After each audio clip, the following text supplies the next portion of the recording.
And what a dummy!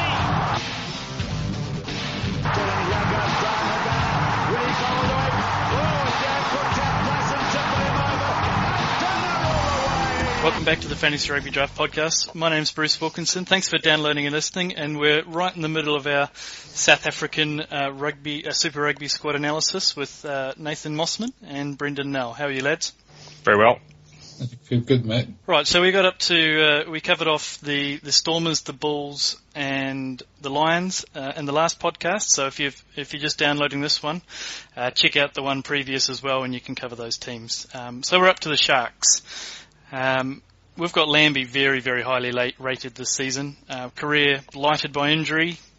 One of those players that just seems to pick up an injury. What are your thoughts on him, Brendan? Expect the same things from him, superstar? I hope he stays fit because he's really central to the Sharks' plans this year. A great player, and you almost tend to look at him and saying, but a guy that small shouldn't be playing that well, especially not against the brutes that they play against in these days. But he's an exceptionally talented player, and off the field, probably the guy you want your daughter to marry. That's the line everybody uses. He's such a nice guy and just such a decent bloke. I think his biggest thing is if he stays fit, he'll have a good season because he's a talented player, and that talent will come through for the Sharks at some stage. So he was our highest average points per game before he got injured for fly halves. Very impressive. Is his backup going to be Joe Peterson? I would reckon so. There's no one really else that sticks out there. Joe Peterson is also, and Joe's also quite an underrated player. I mean, he's a bit of a journeyman. Also played almost everywhere nowadays, but he's pretty good with the boot, and his stats are pretty impressive when it comes to that. So I'd say that would be his backup there. I think the wild card will probably be Willie le Roux, can play at 10 as well. Hasn't played since probably his junior days at 10. So, but that's a wild card that you might see if there's a lot of injuries. They got rid of Lionel Cronje and someone else that I can't remember to the Kings, didn't they? So there's not that backup there anymore. Yeah, they've unloaded a lot of players, but I mean, to be very honest, they've got the biggest player budget of all the teams, and they tend to have a lot of players that sort of hang around in the wings and don't get a lot of game time. So I'm not too surprised that they've cut back on a lot of the guys. They've got a lot of talent. Probably, while the Stormers are probably the best performing team, these in terms of caps and on paper, and probably the Sharks have got the best squad of everybody. Yeah, Fred Zerlinger was the other name I was thinking of. Yep. Yeah. So, going it to 15, I guess the guy next to Lambie is probably going to be one of the higher drafted players, Willie le Roux. So coming across from the Cheetahs, that surprise you? It didn't surprise me that he left the Cheetahs. There's been these rumours the last couple of years. What did surprise me is that he didn't go overseas somewhere, because he get quite a big contract, I reckon, overseas. But then again, I had a conversation at the World Cup with him where he told me he absolutely hated Paris, and I just thought to my memory was, who hates Paris? And what type of guy are you that you hate Paris? But he's just one of those guys that I think he Paris doesn't. Hilton, maybe. Maybe. In which case I can really understand it. But yeah, he was there as a junior with Francois Steyn, and they didn't enjoy their time over in France. So for some reason, that's probably why he stayed in South Africa. But his problem is the last season or two he's almost been coasting. I mean, at the World Cup we expected a lot more of him. His tactical kicking has probably gone backwards. He's still extremely dangerous when he gets the ball, but maybe his decision-making has also gone a bit backwards. So I think he needs a good season at the moment. He didn't have a great World Cup with the Springboks, and not a great international season last year either. Yeah, and that's a good point. So Mossman, I know you've got some thoughts on Willie le Roux. You were pumping him at the ranking summit. I was. I've always been a fan, and I know we talked about him a fair bit last year, sort of lamenting his demise, because he was quite highly rated and didn't perform. And the impression I always got with him with the Cheetahs was that, and it's interesting that you talk about his decision making, because I always felt that he was trying to do too much when he was playing there. Like he felt the need to try a lot of things because of the quality of some of the players around him. And we discussed it last year and said, geez, I wonder how he would go if he was on a decent team. Well, we're going to find out, and I think that he'll go well. Well, it'll be interesting. He's obviously got a lot more talent around him as well, so that should play a part. So he may not feel the need to try so much. Maybe it works for him, but I worry about the type of game plan the Sharks often employ. They often play very conservative rugby as well. So depending on what they do, if he gets the freedom like he did at the Cheetahs, then I think he probably would do well. But he needs a good season. Yeah, he was a bit hit and miss, wasn't he, last season? Certainly from just a fantasy rugby. If you just solely looked at fantasy rugby draft output, but put him in a good team and motivated. Let's see how he gets on. Who's going to be on the other wing either side of him? Mvovo and Sitoli, are those going to be the wings? Well, yeah, Sitoli's a bit of he floats around a bit. He's between 13 and 14, and I would guess he would be the one guy. I know they played Andre Estes in there as well. They played Paul Jordan in there as well. They played a number of players. And they've still got Odwan Ngani who must have a walker by now. He's probably one of the oldest players. His brother Corner retired at the Bulls last year, so.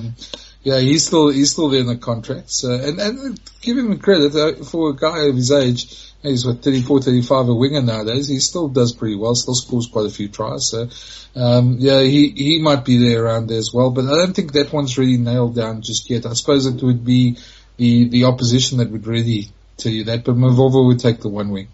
I see Mvovo got married in the off-season the last couple of weeks as well, for whatever that means.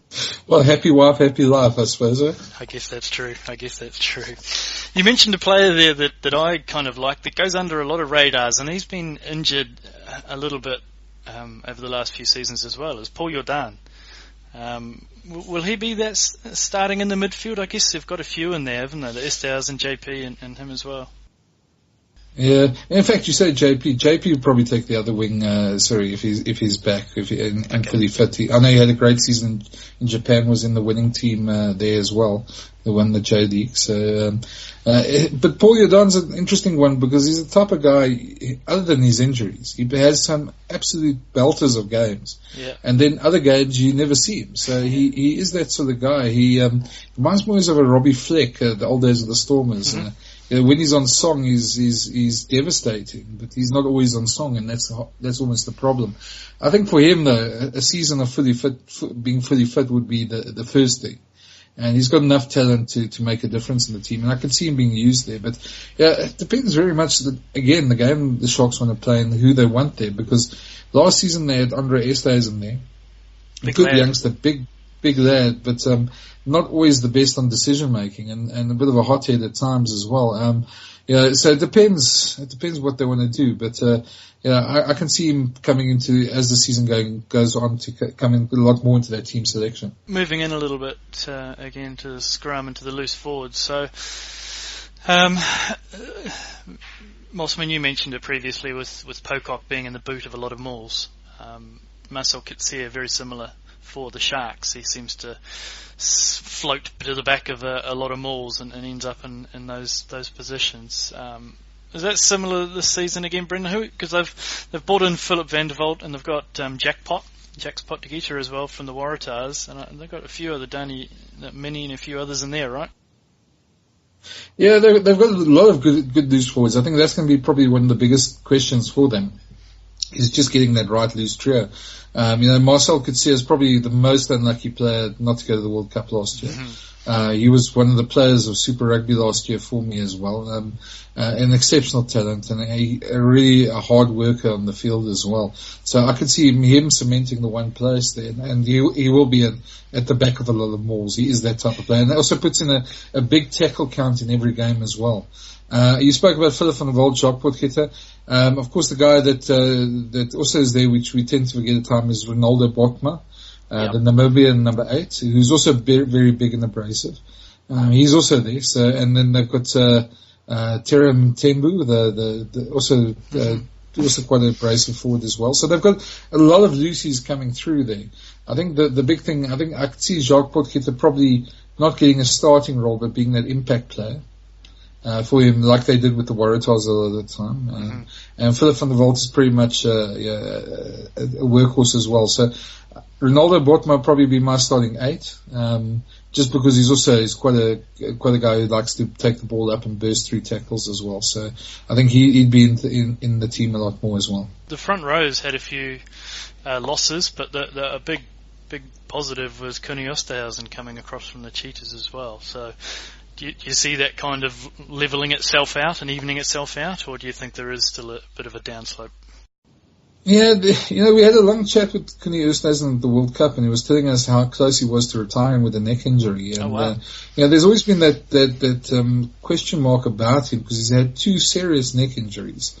And he's primarily a loose head, and he's playing a tight head nowadays. And he's a very interesting guy to have a chat with. He's extremely straightforward, and he's not your average rugby interview when you do get into him. But his biggest thing is probably his work rate around the field. He gets around a lot and carries the ball a lot. And I think there's a question mark still on him at tight head.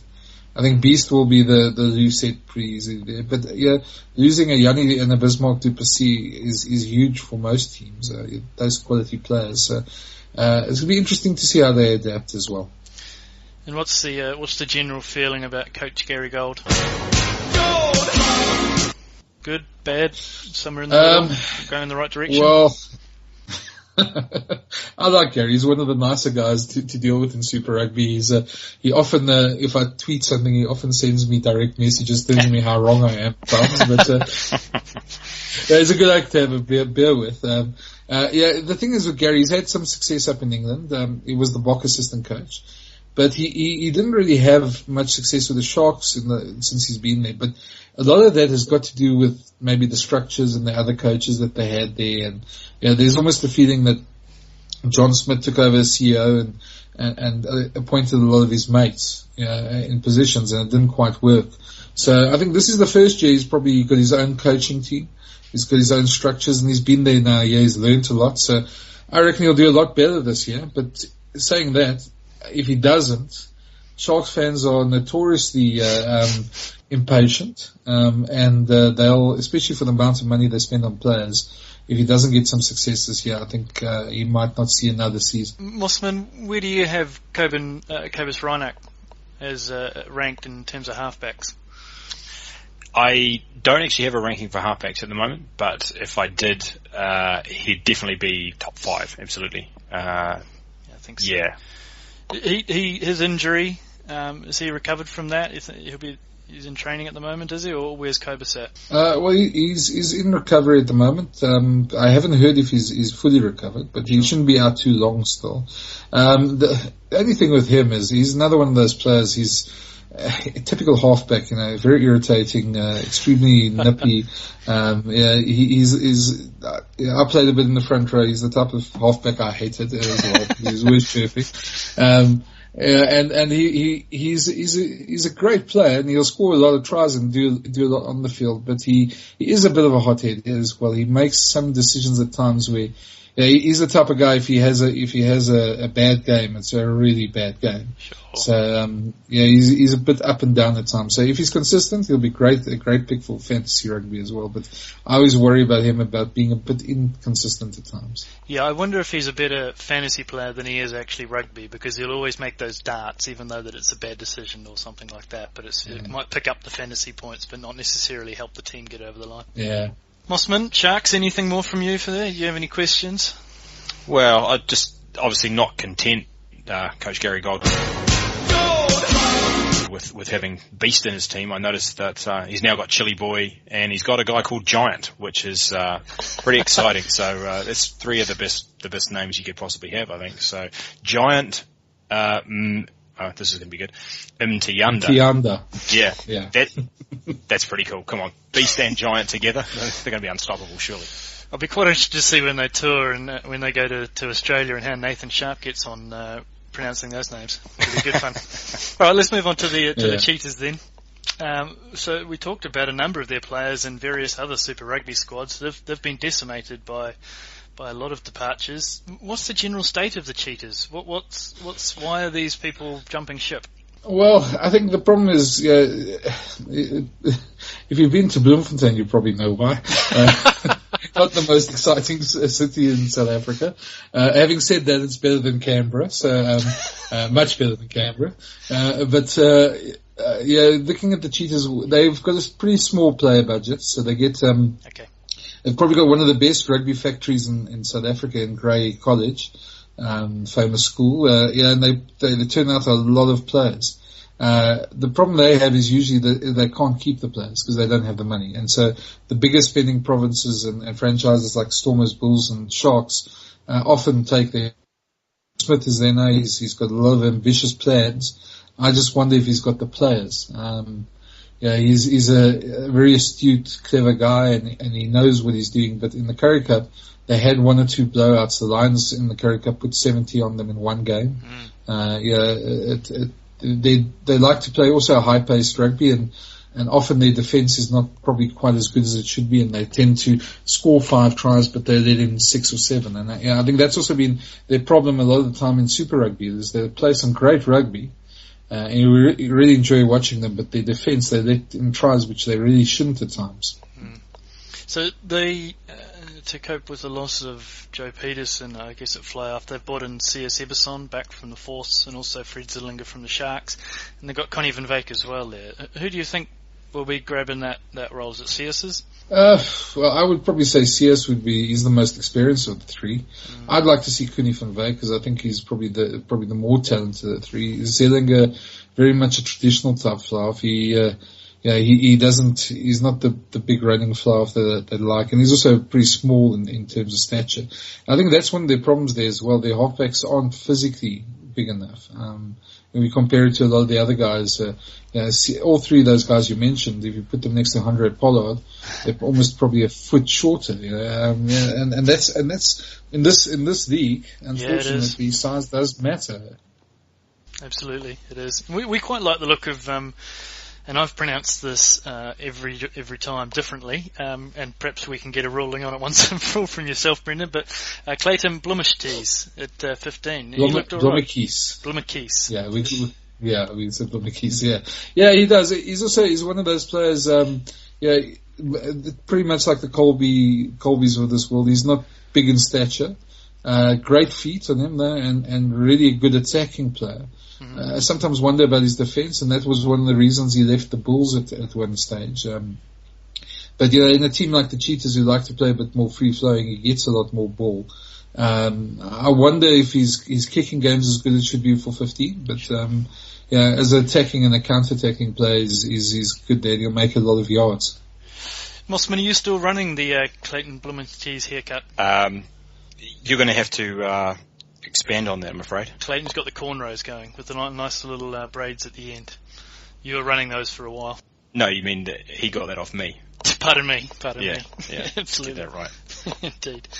Raymond Rule, Rhino Benjamin on the wings. Is that how we think it's going to pan out, Brenden? I don't think Benjamin on the wings. I'd see him more in the midfield somewhere, and maybe more as an impact player. I don't think he's fast enough anymore, to be very honest. They've got a youngster there, Sergio Peterson. You might remember him from the under-20s and from the Kings.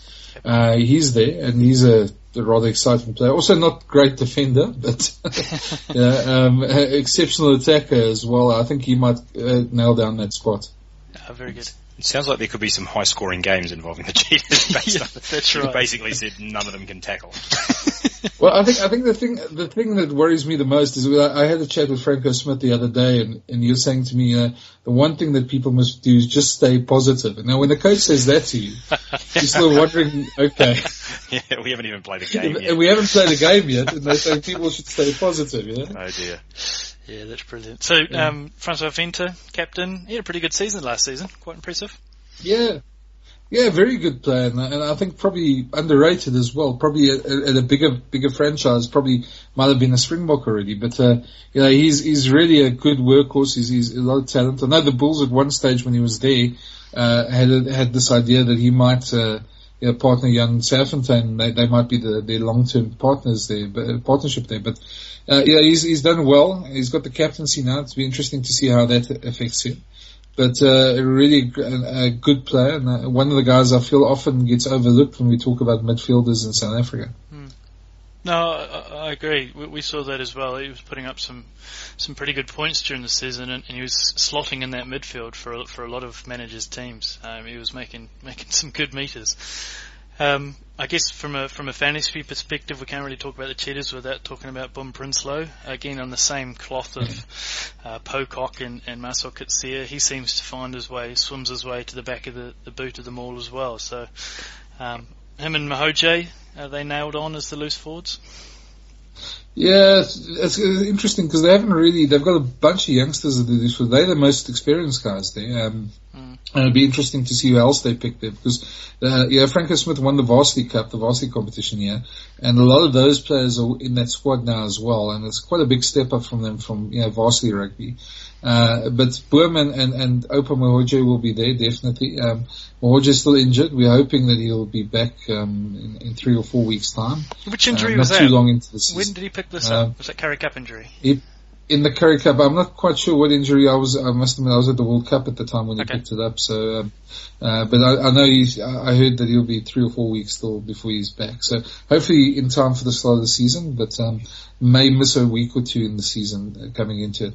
But Boom, very much workhorse. Probably one of those guys in another country might have been in the national team, but, he makes a lot of tackles. He does quite a few turnovers and always at the back of that rolling ball as well. So he's good for points, I reckon, as well. Mossman, what do you think of the Cheetahs? Who are you targeting come draft day? There's really not a lot there, to be honest with you. It's quite barren. I guess if Eberson gets a start, he could be maybe a handy backup at best. But even for the Force, at times he can be pretty average with the boot. So if you're sort of relying on him as your backup, and goal kicking as well, I think generally I'm going to be looking elsewhere outside of probably Prinsloo, who'll be decent probably perhaps as a number 2 loose forward. Right, let's move on to the Kings, who welcome back into Super Rugby for them. Not exactly a smooth transition, the Sari looking after them at the moment. I've heard all sorts of stories, weird and wonderful, coming out of South Africa about the Kings, and I'm not sure what to believe and what's true and what's not. But where are the Kings at the moment? They named a limited number of players, and I see a few more, the Jürgen Visser and a couple of others that have been named in the last couple of days. Yeah, look, they're a bit of a mess, I mean, to be very honest. And one of their problems there has been the sort of dictatorial, I use that word because that's the word that gets used a lot around here, reign of their president, Cheeky Watson, Luke Watson's father, and a very controversial figure in South African rugby. And they haven't been paid. The staff at Eastern Province Rugby, where they're based, haven't been paid now for 5 months. So a lot of players have left. The Bulls picked up a very, very good, you said Lisa Kuboko, who you'll see in Super Rugby, and a lot of their players have left as well. So, what Sari went and did is they went in and they took over the franchise, and Rassie Rasmus and his mobile coaching unit took over. And they literally opened an office 100 meters away from the Eastern Province office. And they've basically taken over the franchise. So it's very much damage control, unfortunately, at the moment. The big thing for them would be to have a competitive season. I don't think we expect much more. They've picked up players here and there, but it's mostly guys who either come back from overseas stints or don't really have provinces in other places. It's everybody's leftovers almost. That they've picked up, and so I don't expect much from them. I know they've got a lot of ex-Springbok coaches there working with them. Guys like Johan van Graan, who's the Bok assistant coach, is there helping them out. Jacques Ninabe, who was the Stormers defence coach, is also helping them out. So on the coaching level, Peter de Villiers, the ex-French prop, is there as well. He's helping as well. So there's a lot of brains trust trying to help the franchise out. What worries me is that the way it's been handled already, that there's such a negative thing about them. They're going to really need something positive to get their fans convinced, and I think that's the biggest thing. They've got to convince not only the rest of Super Rugby and the fans in Super Rugby is their own fans, because that was the one thing about the Kings a couple of years ago. No matter how badly they did in their only season in Super Rugby, their stadium was always full, and there was a wonderful vibe, and that spurred the team on as well, and helped out a bit. But this year, I'm afraid, I'm not expecting too much from them. So Sergio Peterson, who we mentioned earlier, who had that standout season, I guess it was sort of a standout series of games for the Kings back in their first stint in Super Rugby. Is there a Peterson in this team? It's probably not worth going through individual names. Is there anybody there that you think this guy's got? There's a good young wing by the name of Sylvain Mahuza, a very good up and coming black guy over there, and he's got a lot of talent in the junior ranks and stuff. And I know the Bulls and the Sharks and the Lions trying to buy him. Okay. But he stayed at the Kings now, so he's the one guy I'd say probably have a look at. Right. He should get a lot of game time, but depending on how they pick, because he might not even get a game. Yeah, it's a bit difficult. We haven't seen a team for them yet. We don't even know who's still at training, so we'll wait to see with their first team pick to actually see them. So you mentioned Luke Watson. I don't believe he's been named in the squad, but he will eventually be named in the squad, right? We expect that, but Luke's a bit of an enigma, other than obviously all his controversy with the Springboks and that. Yep. Since he's been back in Port Elizabeth, he hasn't, I don't think he's played 20 games. Right. And he's probably on a contract that's probably worth, more than 10 of his teammates' contracts together, strangely with his dad being the president. Strange how that works. And he hardly ever plays. And even if he does play, I don't think his heart's in it anymore, to be very honest. So we see him every now and again pop up in the game, but he's also one of these guys who's more injured than anything else. So we never really know his status. We'll see, you'll probably see him there, but I wouldn't pick him for fantasy or anything like that. So 2 seasons ago, we had Louis Fichet very, very high up in our ranks, and that was before Andre Pollard had come through. And then he played one game, I believe, for the Bulls, and then Jacques-Louis Paqueta got recalled from France, or wherever he was. There was a Mayday call because he had a bit of a shocker. But I thought that was a bit unlucky, because he seemed okay in a couple of the substitution games that he came on for. What did he look like? Has he been playing in the Currie Cup? Where's he been playing? Well, he hasn't. He went over to Japan for a little while, right. Played there. I'm not sure if he even got too many games, but he's been a bit of... I feel for the guy because he's a very nice kid, and he works hard, he tries hard. He's one of those guys that I just wonder that if maybe the step up to Super Rugby is just too high for him. He's got a hell of a boot. I mean, he can probably kick a goal from 70 meters. You know, he's got a really big boot on him, and obviously a great schoolboy and junior player. But when the Bulls, their first game they played, I remember that game was in the rain in Bloemfontein. I was there, and he had an absolute shocker, and he's never really recovered from that.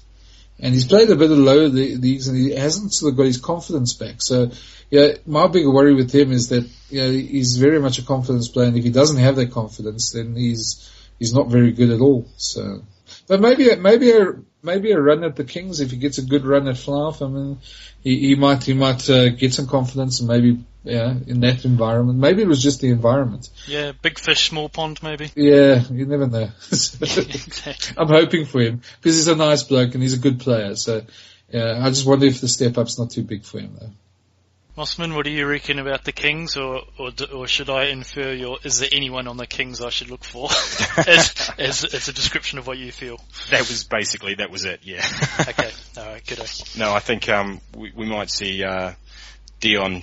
Is it Dion Davids, the coach there? Yeah. Yeah, I think he might be joining the support group. They've got a Keep Positive group? Yeah, along with probably Mark Hammond will be in the Keep Positive group. They should get together and have a coffee sometimes, those guys. The one thing I just wanted to say is that in their favour, the Kings, is that these players, obviously South African players know each other extremely well, just like New Zealand players know each other. But in their favour, it probably is the fact that their first couple of games are against South African franchises. where they'll back themselves and they'll feel confident, so they might pick up a bit of momentum there. But again, it depends on how the other teams, I think they played the Sharks first up. So if the Sharks are in form, they might have a big loss and then all their confidence is gone. So, I think that's probably their best bet, is to have a couple of good games, promising games against South African franchises and take some confidence out of it. I mean, I haven't looked at the draw, but I wonder how far into the season they make the trip to Australia, because it could get ugly if, like you say, they have lost confidence. That's right. Okay. Mossman, is there anything more you wanted to grill Brenden while we've got him on the line from South African point of view? Yeah, well, so last season, in fantasy rugby, we're always looking for the guys that come out of nowhere that you can get late, maybe that no one else has heard of. And last season that was Jesse Creel, and it was the two Creels actually, the Creel brothers, Yako and Jesse, and it's the meters. It's the breaks They're they not make. brothers, by the way. Yeah, I kind of threw a little bit of artistic license there, but so they're making breaks, beating defenders' meters. That kind of excitement that they brought last season, and they were unheralded. I'm sure, perhaps not from your point of view. You've probably seen a lot of these guys, but to a lot of the people out there listening, they would have come from nowhere. And if you're fortunate enough to have picked them up, you did really well out of it. So I'm just wondering, who's the next Jesse Creel or Yako Creel out there?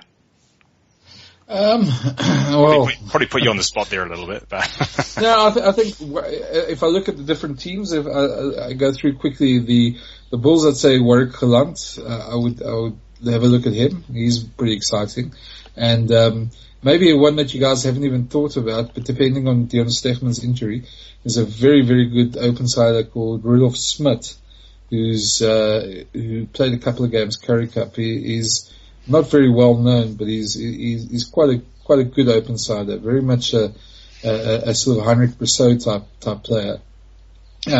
So I take it from him. Cheetahs and the Kings, I'm not even going to venture against. I think the Lions, a guy like Harold Foster probably do pretty well. I'm trying to think of his midfield partner now. Guy with Howard the dreadlocks. Howard Manisi, yeah, those two. They'll make a lot of meters, and then I think your standard ones, your normal ones, your Andres Coetzee and Ruan Combrinks, they will be pretty good. Lionel Mapuia would be a good bet there. But you guys know them. Yeah. And then the Stormers, there's not too many at the Stormers. Maybe not share at the Stormers, but if he gets game time, that's the big thing. And the Sharks, the Sharks are pretty much the same old, to be very honest. There's no real bolters there. Maybe if they pick up a couple of injuries, the Dupree brothers, Robert Dupree, who's playing at the Stormers, his younger brothers, Jean-Luc, and I'm not sure what the other one's name is, are both in that squad, and they're both SA under 20 players as well.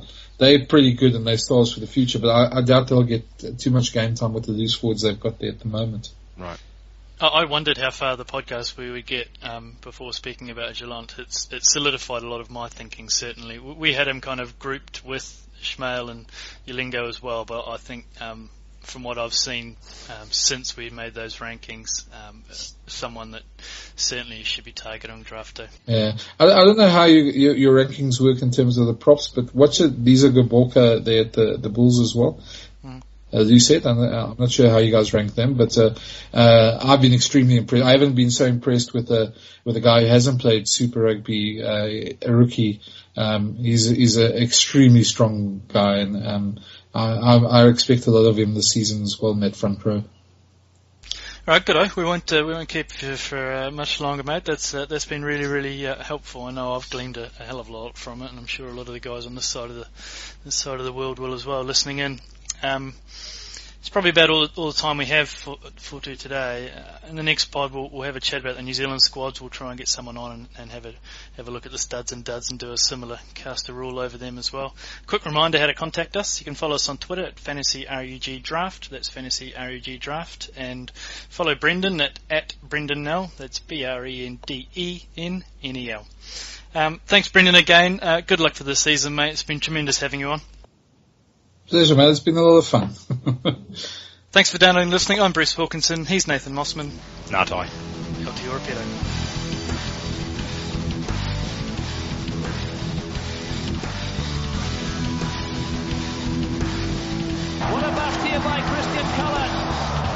point, and what a